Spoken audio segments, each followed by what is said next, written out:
Hi everyone, and welcome to this next video in Footsteps to Follow, Faith of the Fathers here. So I'm going to do a little video here, a little different than usual. You don't see my face in this one, but I've got a bunch of stuff I want to talk about, and it's easier if you can kind of see the information, especially the names and places and all that blah blah blah. Sometimes following PowerPoint slide makes it a little easier. So we're talking about beginnings of persecution, when, how, and why the Romans started, quote, hunting or slaughtering the church. And I want to correct a whole bunch of misconceptions that I keep hearing from the pulpit and all this other stuff that I used to believe growing up. So I'm not like singling out any specific pastors. I know I believed a whole bunch of things that are misconceived about how the church endured persecution myself growing up. And so I'm assuming lots of other people have misconceptions as well. And so let's walk through what actually happened. I'm not going to target specific misconceptions, but let's walk through. One of the things that we tend to do is we tend to glorify the early church and their persecutions. In a lot of ways, this is justified. There are a lot of stories about these early leaders and different people enduring persecution, enduring martyrdom, and standing up for Christ. So this isn't a problem per se. And like we have stories about the martyrdom of Polycarp, about Ignatius, and so many others that are wonderful stories, well worth reading and seeking to imitate and learn from these examples of sacrificing for the name of Christ. But what was really going on with these people? Was the church just being universally persecuted and hunted down? Well, let's talk about this here. So general persecution was active from the beginnings of the church. That is true. There was right from the very beginning, there was this culture of, like, if you were a Christian, the threat of being arrested was a very real thing. But what do we mean by persecution in this case, or this threat of arrest? Well, was there an empire wide focused agenda to hunt down Christians? No, there was not. And was there general hatred and active intent to annihilate Christians? Again, not really. This is something that we tend to overemphasize, that there were periods in the Roman and church history where this was the case. But that is very specific, isolated incidents that did not happen for well over 200 years after the establishment of the church. The church had been going for over 200 years before anything like this actually happened. So what was going on? So I'm going to post some links to my other videos. I do touch on examples of persecution and Roman attitude towards Christians in these early days in some of my other videos. See those links in the comments or the description. So there is evidence also from Pliny the Younger, which I talk about in another video, in his letters to Trajan, that there was basically this general confusion regarding Christians. There wasn't really this consensus, Christians are bad, arrest them. It was, some people thought that, but that wasn't the universal thing, right? Mostly let them be. That's what Trajan said. Just let them be, unless someone makes a stink about it. Then I guess bring them in and kill them or whatever. And that kind of stuff. So yes, there was the real threat, but it wasn't like they were being hunted down.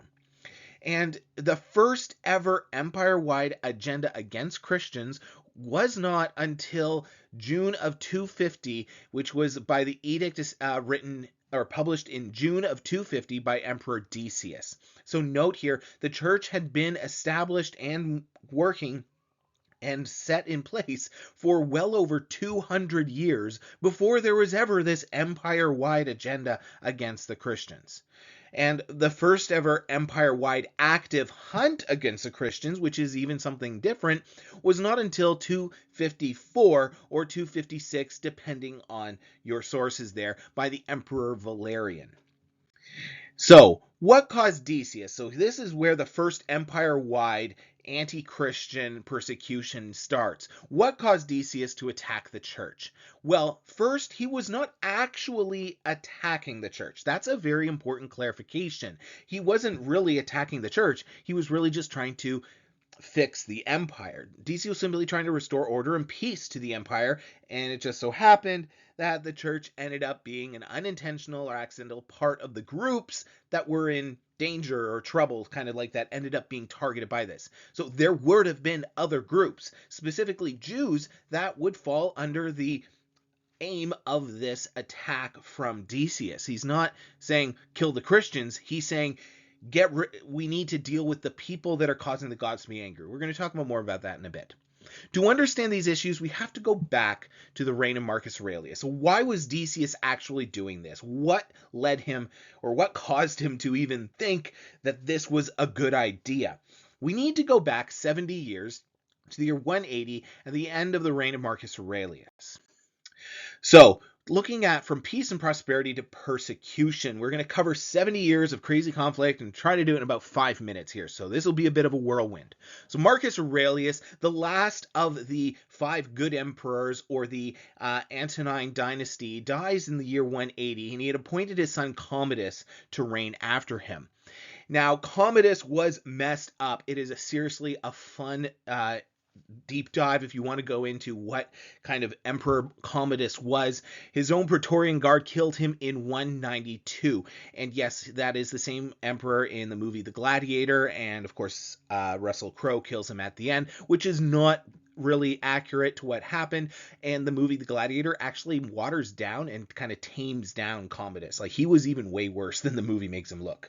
Anyways, moving on. Commodus dies, and then in 192 to 193, there were 6 different men, one after the other, vying for the throne. There's a whole back and forth civil war, Praetorian Guard holding out bids, like who's going to pay us more. Finally, Septimius Severus takes control and is ratified by the Senate in 193. There's a lot of details as to how this happened. We don't have time for that now. Established the Severan dynasty, so Septimius Severus becomes emperor, establishes the Severan dynasty that lasted for quite a while, about 40 years, until the death of his son Alexander Severus in 234. Now, don't think just because you have a 40-year dynasty, this like, oh, it must have been good. No, they were really messed up. Septimius Severus probably wasn't that bad, but he even issued an edict in 202 that actually kind of escalated the persecution that was already the norm just a little bit. There were different waves in different regions. Specifically, Alexandria, for example, the governor there decided to do a huge focus in on the Christians for a little bit, and that's why Clement of Alexandria fled, and so on. There's some check out my other videos where I cover those issues. And it's possible, an interesting point here that most people don't realize, that Alexander Severus and his mother Julia Mamaea were possibly Christians. Julia, for example, did favor Origen, and she actually went to hear him speak and did invite him to speak to Alexander. And Alexander allegedly did have Christian symbols and icons that he would use in his own worship. So at best, I think we can say that Alexander was kind of this like pluralist, where he worshipped his gods, pagan gods, and Jesus, and just kind of threw it all together. Julia possibly might have been a Christian. We don't know. There's really nothing to say for sure. Thus, introducing the 3rd century crisis. So what I mean by that is, when Alexander died, then we move into this crazy period of crisis. The end of the Severan dynasty results in some more civil war, and scholars call this the 3rd century crisis.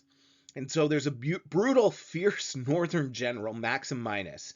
He was not a good emperor. He was just this like rough, tough, like basically, if you've seen the movie Idiocracy and you see Terry Crews as the president with the big Tommy guns coming out for the big State of the Union address and stuff, that's kind of Maximinus. This crazy, violent, headstrong person here is declared emperor by his troops in 234 to fill this vacuum of power.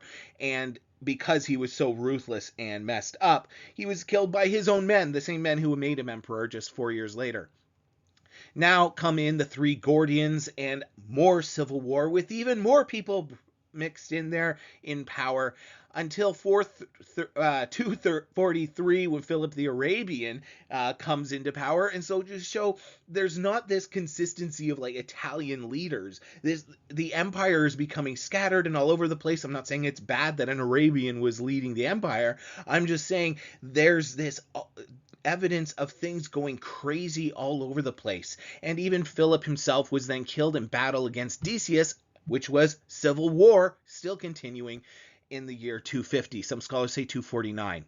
So Decius didn't really want to reign. He was kind of pushed there by his troops. And the empire was in shambles. He didn't want to take control of this. If you walk into a house of a hoarder with like all these boxes, guck and stuff, and bats are flying around, mice everywhere, you see 50,000 spider webs, and someone says, okay, now this is your house, have fun, right? Who wants to take that house to have to go through the horrible task of cleaning it up, renovating, right? That's kind of what Decius was brought into. He didn't really want to have to clean this up, but now he's in power, so he has to do it. And so the context that he was put into power, that there's so much more. It's really interesting to dig into, but we don't have time. Civil war was the norm. As I've mentioned a whole bunch of other examples of this, there was constantly this threat of civil war, that an army, that a legion might decide, hey, my general should be emperor. Okay, we're going to march in and kill the emperor, and we're going to take control. And you never know when that's going to happen. There's constant threat of that. The border enemies, the Germanics on the north and west, the Goths are now a new threat that are only going to get worse. The Sasanians in the far east, yes, that are going to become what we know the Persians, and they're really pushing in over in Armenia and over in the east, and the Roman hold in Britannia, well, that's a bit of a joke. And so Decius didn't want this power. Everything's in shambles. Everything's falling apart inside and outside. There's no peace. It's terrible. So what should Decius do? He's trying to restore peace. He's trying to fix the empire. He believes we need to appease the gods. Yes, the ancient Romans were very superstitious, but so was everyone back then. Like, it was, why is everything falling apart? Well, the gods must be angry. That was kind of a good a default for most people. And so, how do we appease the gods? Let's gather and bring offerings to the gods to make them happy, right? The gods are angry with us. Something's going on in this empire that's making the gods angry. That's why we're falling apart at the hinges, or everywhere around, and not just at the hinges, right in the middle, all over. And so if you don't bring an offering, well, maybe you're part of why the gods are angry. So you must be part of the problem. Also, not just you must be part of the problem, the gods are probably angry at you, so let's deal with you, but also, why would you not bring an offering? Don't you care about the empire? Don't you care about living in peace? Why don't you want us to be at peace? Why would you not bring an offering? Seriously, do you want us all to suffer and die and be annihilated and raped and pillaged and all this stuff? And that was the attitude that Decius and others would have had towards the Christians when, not if, but when they refused to bring offerings in response to Decius's edict. And so this kind of brings out the situation here. And so thus the church was quickly associated with the empire's woes, not just associated with possibly maybe it's the gods are angry at the church, which this also came up again in 410, which is the whole book, The City of God, why Augustine wrote that book. We'll talk about that in some future episode. Note, Decius never focused on hunting Christians directly. Remember, Christians wouldn't have been the only ones refusing to bring these offerings. A lot of people would have struggled with this. But Christians were probably the most prominent ones. But then it was later the Emperor Valerian, very shortly after this, who did actually focus on Christians. But it wasn't until 256. Earlier I said 254. I'm just showing there's some push back and forth among scholars. And so that's what was going on from the Roman perspective. From the secular world, this is how they are looking at this, from the political world that the Christians are living in. But what about the Christian perspective? How do the Christians perceive this? Well, we have the historian Eusebius of Caesarea. He says this about this persecution. Philip the Arab, after a reign of 7 years, was succeeded by Decius, who, in consequence of his hatred to Philip, raised a persecution against the church in which Fabianus suffered martyrdom and was succeeded as bishop of Rome by Cornelius. And then also note that the Eusebius records that the bishops of Jerusalem and Antioch were both martyred as well, succeeded by others. This also is the persecution during which Origen was tortured and later died. See my video about the intro to Origen for more about that. And so kind of tying all these things on the timeline together. Everyone across the empire was commanded to offer a sacrifice to the gods in a theater. Bring your offering to the theater, a very public place, and we can appease the gods together. We can all rally together in unity and come and find peace. And then when you bring your offering, you are given a libellum, or a little leaflet certifying that you have performed your duty. And this is an example, this is an image, I know it's a little blurry, of one of these certificates that the person who offered sacrifice would have been given in the year 250. And as you may have guessed, there was a variety of responses from the church. The Christians, even themselves, were not fully united. And this is another misconception that we tend to have about early persecution. Oh, the Christians were we should be just like the early church and stand up for our faith. And everyone just resisted the empire and followed Jesus. No, that's not the case. There were actually 3 different groups of responses to this persecution.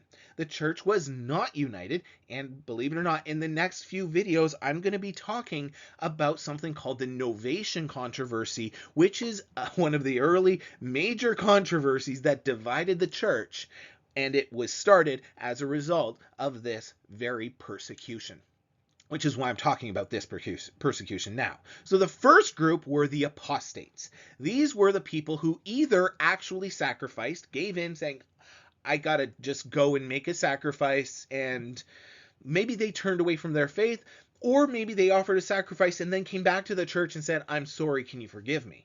Right? And again, what would you do about that? Someone goes and denies Christ and offers this sacrifice and then comes back and says, I'm sorry, can I come back in? Right? What do you do? Right? There's no easy answer to that question. Or they might have purchased a forged libellum. Like they would get someone to go and offer the sacrifice and give it to them. Or if you remember that picture that I showed you, it's something that, very probably easily could have been forged. And, well, they were forged. And so there were a lot of Christians that purchased this to make it look like they actually did, even though they didn't. And so that, again, they were classified as apostates. A second group are people who fled, and Cyprian, the bishop of Carthage during this period, is an example of a bishop who fled, among others, and did receive some flack for it and had to defend himself as to why. We will talk about that in a future video. I'm going to be talking about Cyprian. He is a major important figure during this whole Novatian controversy. And the third group are the confessors. Now, the confessors weren't always those who were killed. A lot of the time here, the empire or the different political leaders realized just killing Christians wasn't doing anything. So what they did is they would torture them and try to get them to recant and then offer a sacrifice. And many of those who were classified as apostates were ones who endured extensive torture before they actually sacrificed, which again makes it even more complicated as to what do you do with someone? Hey, I sacrificed, can you forgive me? And also note, I endured 5 months of extensive torture before I actually did sacrifice. Were you someone who just ran off and sacrificed, or are you someone who was actually tortured for months before you actually did, right? There's a lot that is difficult with this. It's not really simple. And also, a lot of these Christians were martyred. So note that Origen, for example, he was actually tortured for a long time, for a couple years, and then he was released when this persecution died down. And that's an important point too. This isn't something that just lasted forever. It kind of came in waves. It went on for a few months, and then no one seemed to care about it. And then Valerian came up a few years later, and then that died down with the next emperor, because Valerian didn't reign for very long himself. And right, things come in waves. This isn't just like persecution, period, continue until Constantine. No, it came in waves. Anyways, we will talk more about this as we now start to unpack what's called the Novatian controversy. So stay tuned for the next video where I will introduce you to Novatian.